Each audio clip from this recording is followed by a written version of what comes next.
அன்று பௌர்ணமி நிலவு. கிராம வானம் பால் ஊற்றியது போல வெண்மையாக இருந்தது.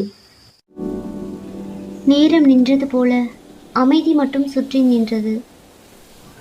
வீட்டின் வெளியே விரித்திருந்த பாயில் தாத்தா, பாட்டி, நடுவில் பேரன். மூவரும் ஒன்றாக நிலவை பார்த்து கொண்டிருந்தார்கள். எதுவும் பேசவில்லை. ஆனால் அங்கு நிறைய பாசம் இருந்தது. பாட்டியின் கண்கள் மட்டும் நிலாவை விட்டு பிரியவே இல்லை. அந்த நிலா அவருக்கு ஒரு நினைவை கொண்டு வந்தது. பல வருடங்களுக்கு முன்னாடி இருந்த ஒரு சின்ன உலகத்தை. அதே நிலா வெளிச்சத்தில் ஒரு சின்ன பொண்ணுக்கு கையில் சோறூட்டி வளர்த்த நாட்கள். நிலாவை காட்டி ஒரு குழி சோறு, இன்னொரு குழி சோறு. அந்த சிரிப்பு இன்னும் அந்த நிலவில் இருக்குது போல. இப்போ அந்த இடம் காலியா இருக்கு. பாயும் அதேதான், நிலவும் அதேதான். ஆனால் ஒருத்தர் மட்டும் இங்கே இல்லை. பேரன் அவர்கள் முகத்தை பார்த்தான்.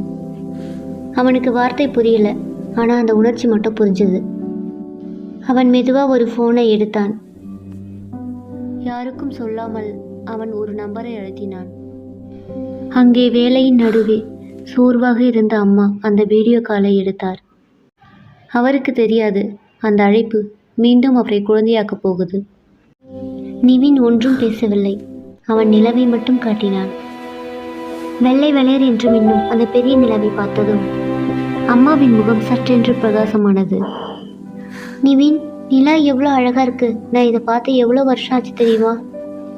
நிவின் மெதுவாக போனை பாட்டியின் பக்கம் திருப்பினான். பாட்டியின் கண்கள் கலங்கின. என்னடி வித்யா, இந்த நிலாவை உனக்கு தெரியுதா? இதே நிலாவை காட்டி தான் அன்னைக்கு நான் உனக்கு சோறு ஊட்டினேன். இப்போ அந்த நிலாவை பார்க்கறது கூட உனக்கு நேரம் இல்லாமல் போயிடுச்சு. அம்மா, அப்பா, என்னை மன்னிச்சிடுங்க.